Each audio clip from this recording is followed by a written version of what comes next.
Good morning, hockey fans. This is Stephen Heisler with HeisHockey.com, the Victorious Hockey Company, and the Junior Hockey Discussion Group on Facebook. You are watching the Junior Hockey Morning Show.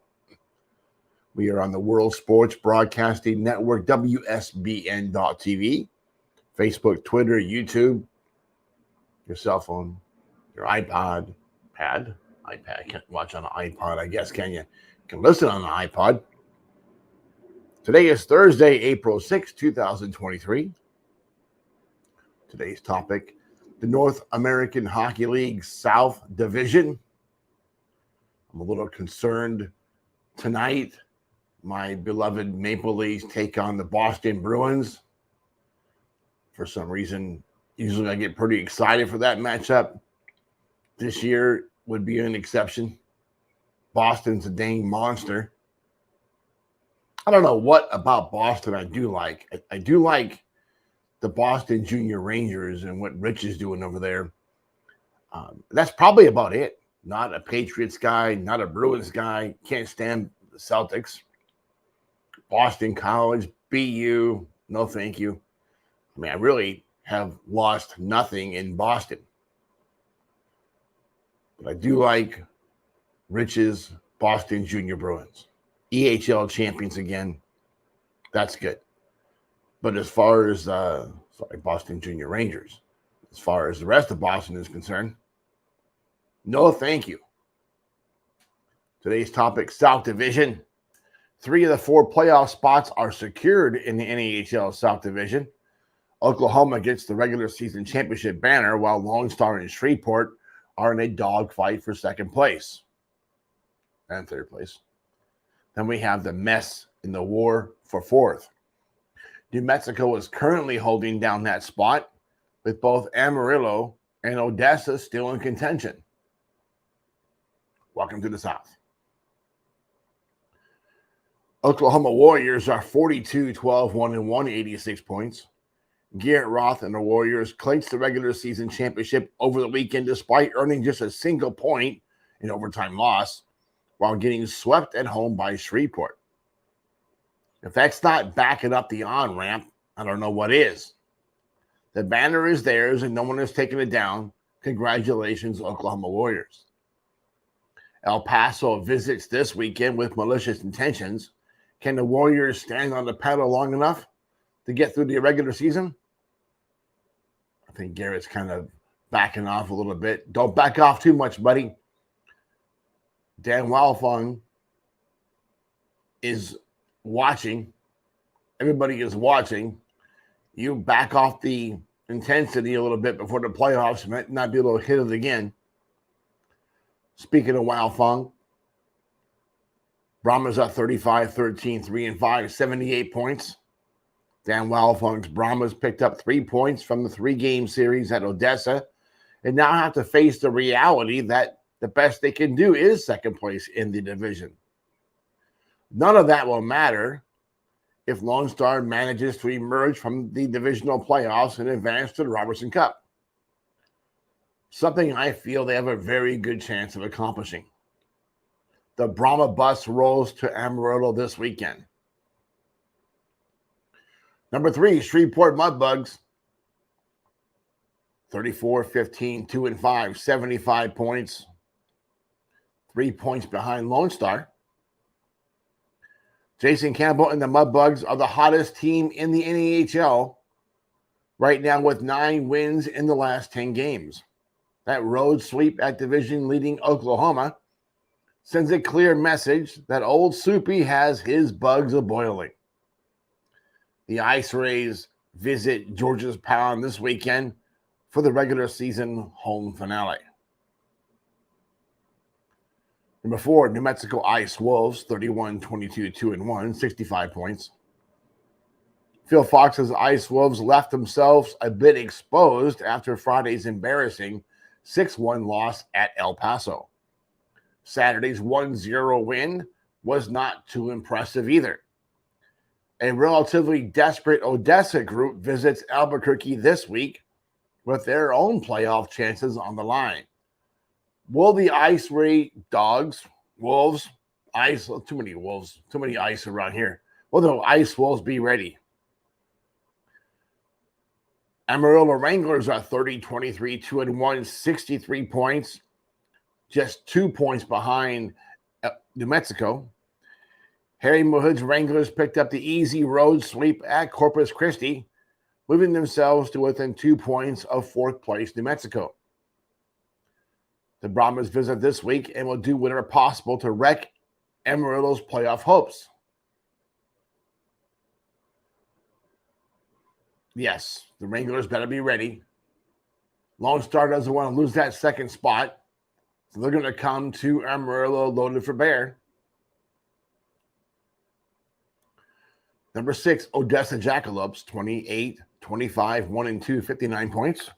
Scott Dewar's Jackalopes took 2 of 3 games from the Brahmas at home over the weekend, leaving themselves with a slim chance of still capturing a playoff berth. They visit the team they are chasing this weekend in New Mexico. Once again, it's do or die time for the Jackalopes. Number 7, El Paso Rhinos, 17-35, 3-1, 38 points, completely out of the playoff picture. But Joe Coombs' Rhinos pulled off a stunning upset for the second straight week when they beat New Mexico in Friday's home win. Getting shut out 1-0 on Saturday could also be a major indication that the Rhinos will be a force for next season. That's assuming Joe Coombs is still there. El Paso is at Oklahoma this weekend. Then we have the Ice Rays. 11-38, 6-1, 29 points. More than 15,000 people stuffed themselves into the American Bank Center over the weekend, only to watch Sylvain Cloutier and the Ice Rays drop both games to Amarillo. With just a single win in the last 10 games and the second worst record in the NAHL, it's difficult to understand why management would want to bring Cloutier back for next season, or that he would really even want to come back. The Ice Rays visit Shreveport this weekend before closing the season at Lone Star April 14-15. There's the question for Corpus Christi. Cassidy has already said, yes, Cloutier's back for next year. What are they going to build on? This has been a disaster of a season. Those fans deserve much better than what's being delivered. You got to like El Paso's hope chances for next year if Joe Coombs sticks around, but clearly there are too many cooks in the kitchen. You got Steve Jennings, you got Corey Hehan, and Corey Herman thinks he's still an incredible hockey asset at this level of play. I think it's proven that the two Coreys are worthless when it comes to the North American Hockey League. Stick to the 3HL, boys. But Jennings should know what he's doing. He's been hanging around Scott Langer half his career. But Joe Coombs doesn't need any of those guys. He can build a winner without them. And maybe that's the problem. Maybe that's why Coombs leaves. Because really, he's got 3 bosses over his head all the time. That's a little too much. Scott Dewar's Jackalopes had a heck of a season this year. Whatever happens this weekend in Albuquerque, doesn't matter. That's a good team. Scott's done a great job. The team's on the rise. You got to appreciate that. If they don't make the playoffs this year, it's not catastrophic. They were in it until the end, and that gives them something to build on for next season. I don't know what Harry Mahood's going to do for next year. I don't know if Amarillo is going to stick with that plan. I can't feel that they are happy with the performance of this coach and team. Both seasons so far, they started out hot because they use a lot of older guys and then don't get any better over the year. The idea of junior hockey is to improve. This team doesn't get any better. If anything, they seem to regress in the middle third of each season so far. But that's classic Harry Mahood. Maybe it's time to bring a guy in here that's going to actually make the make those guys better players, and ultimately create a better hockey team. Phil Fox's Ice Wolves have done well in each of their seasons in the NAHL so far. Have to be happy with Phil Fox. Has a good group of assistant coaches. The 3HL team is impressive. Everything about New Mexico has been done right this year and last year. Shreveport looks good. Lone Star can probably beat a team. It can be Shreveport or Lone Star coming out of that division. I don't see Oklahoma doing it. That won't be received favorably in the great state of Oklahoma. But who's watching? No one goes to the games anyway. All right, folks. Got some calls to catch up on today.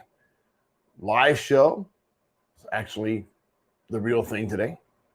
Tommy, any questions? Well, Tommy needs a haircut. You guys want to see Tommy's hair? It is not pretty. You ready? Let's see. Let's see Tommy's hair. Don't duck, kid. Don't duck. Tommy needs a haircut. We're probably going to get him over to Joanna today. You just missed the beat. And I messed it up. Take him over to Joanna today. She'll make him look like a boy again. Probably take some hair off the top, put it on his lip. With a mustache and a beard? No, not today. All right, folks. We hope that you enjoy your morning coffee and have a great day in hockey.